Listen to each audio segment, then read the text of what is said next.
گاؤں میں جمعے کی نماز کا حکم۔ ہمارے گاؤں کا علاقہ ہے، اس میں جمعے کی نماز کہاں فرض ہوتی اور کہاں نہیں، اس بارے میں تفصیل سے ذکر فرمائیں انعام اللہ بٹگرام سے۔ دیکھیں، رسول اللہ صلی اللہ علیہ وسلم کے دور میں کوئی بھی مستند روایت نہیں ہے جس سے پتہ چلتا ہو کہ گاؤں میں کبھی جمعے کی نماز ہوئی ہو،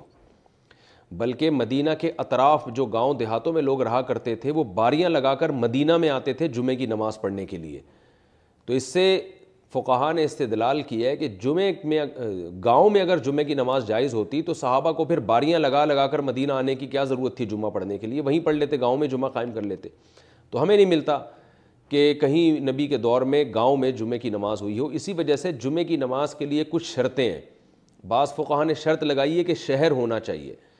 اور بعض نے شرط لگائی ہے کم از کم ایک مخصوص تعداد میں افراد ہونے چاہیے۔ تو جمہور کا قول یہی ہے، احناف کا بھی یہی قول ہے،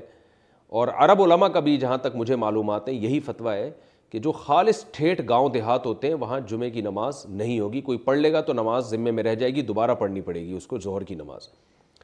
اب گاؤں کی ڈیفینیشن کیا ہے، یہ قرآن و حدیث سے نہیں پتہ چلتی، یہ عرف میں جس کو گاؤں کہتے ہیں۔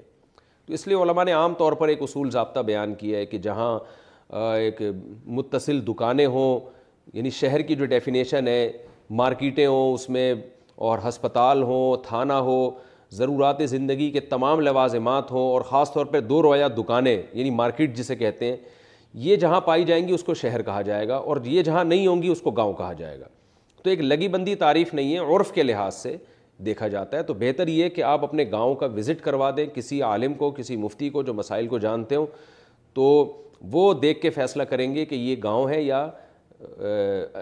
یا شہر میں آتا ہے یا قصبہ کبیرہ میں آتا ہے۔ قصبہ کبیرہ بھی شہر ہی کے حکم میں ہے، جہاں بہت زیادہ آبادی ہو تو وہ بھی شہری کے حکم میں ہوتا ہے۔